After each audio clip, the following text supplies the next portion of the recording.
아시다시피 필리핀은 락다운으로 인해 외부 출입이 제한되고 있습니다. 거기에다 금주령까지 내려 술을 마시는 것 또한 금지하고 있습니다. 그런데 필리핀 정부는 4월 30일까지 연장을 한 봉쇄 기간을 두고 한 달 더 연장할 수 있다는 것에 대해 논의가 한참 진행 중이라고 합니다. 그 이유는 정부의 지침을 위반하는 사례가 크게 증가, 그리고 확진자가 계속 증가하고 있으니 계엄령을 선포할 수 있다고도 발표하였습니다. 모든 군인은 스탠바이 중이며 마닐라는 25일 계엄령 선포가 유력하다고 합니다. 그러나 팔라완, 포토바튼의 경우는 아직 확정은 아니지만 오는 30일 봉쇄가 해제될 가능성이 높다고 합니다. 필리핀은 강제적으로 경제활동을 막고 있기 때문에 먹을 걸 걱정하고 지내고 있습니다. 그러니 락다운 기간이 길어지자 거리로 나오는 시민들이 당연히 많아지고 있습니다. 봉쇄 이후 각 가정에 나눠주고 있는 구호식량은 폴트바튼의 경우 쌀 5kg이 전부였습니다. 지역에 따라 편차가 있다고는 하지만 너무 시골 떡나라 그런지 심할 정도로 혜택이 거의 없는 편이네요. 그러다 보니 폴트바튼의 경우 이른 아침 많은 사람들이 물고기를 잡으러 가는 광경들을 흔히 볼 수 있습니다. 그리고 필리핀 노동부에서는 일자리를 잃은 근로자들에게 5,000페소를 지원하겠다고 하였지만 그 돈을 받았다는 소식은 어디에서도 듣지 못했습니다. 과연 필리핀 정부 보조금은 어디로 간 것일까요? 슬로바키아에서 온 두 명의 친구, 유진 그리고 주로라는 친구입니다.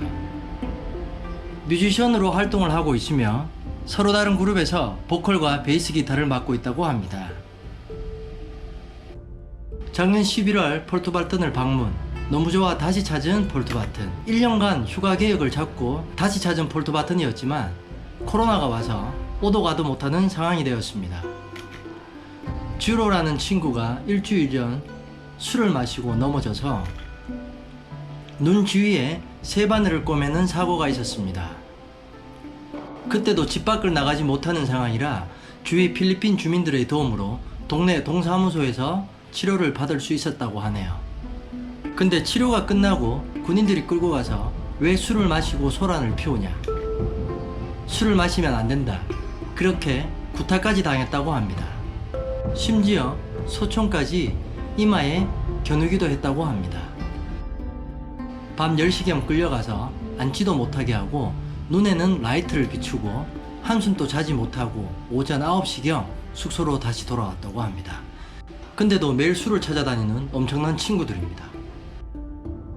그리고 어제 4월 22일 마닐라 캐존시 검문소에서 욕설 후 손을 들고 뒤돌아서 있으라는 지시를 제대로 따르지 않다가 경찰에 사살되는 일도 있었다고 하니 모두 조심히 지내셔야 할 것 같습니다. 그리고 지금 보시는 친구는 독일에서 온 알렉산더. 주민들이 힘들게 먹을 것도 없이 지낸다고 자기 개인 사비로 10만 페소, 하나 약 240만원 정도에 상당합니다. 쌀, 소금, 커피 그리고 설탕까지 무료로 지급하고 있네요. 알렉산더도 6개월간 여행을 계획했으며 다음 나라는 인도네시아 그리고 중국이었다고 합니다. 그런데 코로나로 인해 모두 계획이 무산되었습니다. 저희는 언제쯤 필리핀 팔라완으로 여행할 수 있을까요?